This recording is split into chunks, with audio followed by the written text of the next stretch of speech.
Students, आज हमारा subject है अकाउंटिंग और क्लास है डी कॉम पार्ट 1।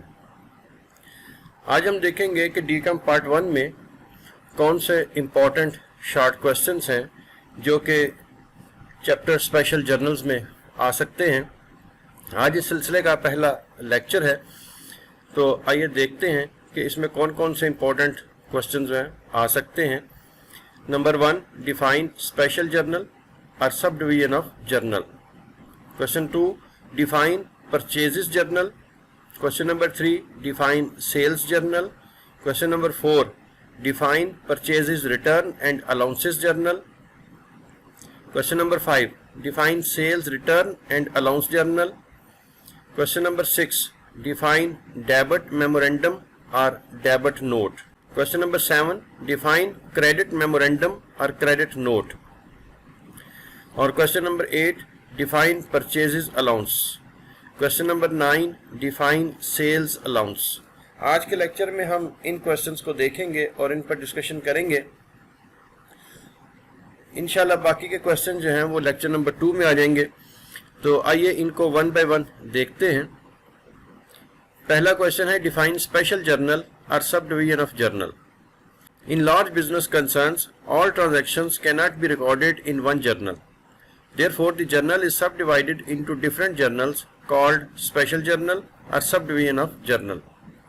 अगर कारोबारी इदारा बहुत बड़ा हो तो तमाम कारोबारी लेन देन एक रोजनामचे में दर्ज करना मुमकिन नहीं होता, इसलिए रोजनामचा को मुख्तलिफ हिस्सों में तकसीम कर दिया जाता है, जिसे खसूसी रोजनामचे या रोजनामचे की ज़ैली तकसीम कहते हैं।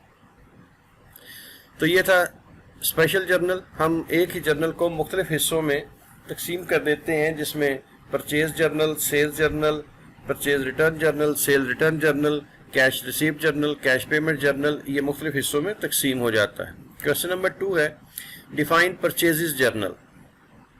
Purchases journal is a book in which merchandise purchased on credit और recorded. It is also called purchase book. ऐसा रोजनामचा जिसमें उधार माल तिजारत की खरीद के तमाम लेन देन दर्ज किए जाते हैं, इसे परचेज बुक भी कहते हैं। तो परचेज जर्नल एक ऐसा जर्नल है जिसमें उधार जो चीज़ें हम खरीदते हैं उन सब को रिकॉर्ड किया जाता है। क्वेश्चन नंबर 3 है, define sales journal. Sales journal is a book in which sales of merchandise on account are recorded. It is also called sales book. ऐसा रोजनामचा जिसमें माल तिजारत की उधार फरोख्त का लेन देन दर्ज होता है, इसे सेल्स बुक भी कहते हैं। परचेज जर्नल की तरह वो तमाम चीज़ें जो हम उधार बेचते हैं उनको सेल्स जर्नल में लिखा जाता है। ये याद रखिएगा कि जो नकद काम होगा वो कैश बुक में आएगा। क्वेश्चन नंबर 4 है, define purchases return and allowances journal. This is a book in which merchandised return to seller and allowances given by them are recorded. ऐसा रोजनामचा जिसमें उस माल तिजारत का इंदराज होता है जो खरीदार फरोख्तकार को वापस कर दे या फरोख्तकार कोई रियायत दे। Define sales return and allowances journal.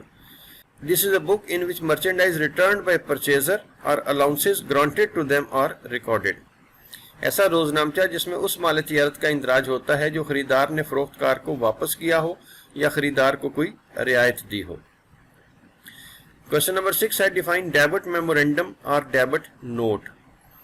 If goods purchased on credit is returned to the seller for any solid reason, the buyer debits the seller account and informs the seller through a note. This note is called debit note or debit memorandum. अगर कारोबार खरीदी गई चीज़ें किसी वजह से फरोख्तकार को वापस कर दे तो कारोबार फरोख्तकार के अकाउंट को डेबिट करता है और इसकी इतला एक नोट के जरिए फरोख्तकार को देता है जो डेबिट नोट कहलाता है। डिफाइन क्रेडिट मेमोरेंडम और credit note. If goods sold on credit are returned by the buyer, the seller credits the buyer account and informs the buyer through a note. This note is called credit note or credit memorandum. अगर गाहक खरीदी गई चीज़ें किसी वजह से कारोबार को वापस कर दे तो कारोबार इस गाहक के अकाउंट को क्रेडिट कर देता है और इस बात की इतला गाहक को एक नोट के जरिए देता है जो क्रेडिट नोट कहलाता है। Define purchase allowance. Allowance granted by supplier to purchaser for defective merchandise is called purchase allowance. ऐसी रियायत जो फरोख्तकार खरीदार को खराब माल तिजारत की सूरत में देता है अलाउंस खरीद कहलाती है। यानी अगर माल خراب نکل آیا تو بجائے اس کو واپس کرنے کے اس کی کچھ قیمت جو ہے وہ کم کر دی جاتی ہے، اور یہ جو کمی ہوتی ہے اس کو الاؤنس کہا جاتا ہے۔ کوشچن نمبر 9 ہے define sales allowance. Allowance granted on sale of defective merchandise is called sales allowance۔ خراب مال تجارت کی فروخت پر دی گئی رعایت الاؤنس فروخت کہلاتی ہے۔ تو اسٹوڈنٹس یہ تھے ہمارے پاس آج کچھ امپورٹنٹ کوسچن اسپیشل جرنل میں سے، اور اس سلسلے کا یہ لیکچر 1 تھا۔ انشاءاللہ نیکسٹ لیکچر 2 میں ہم باقی کے کوسچنس کو ڈسکس کریں گے۔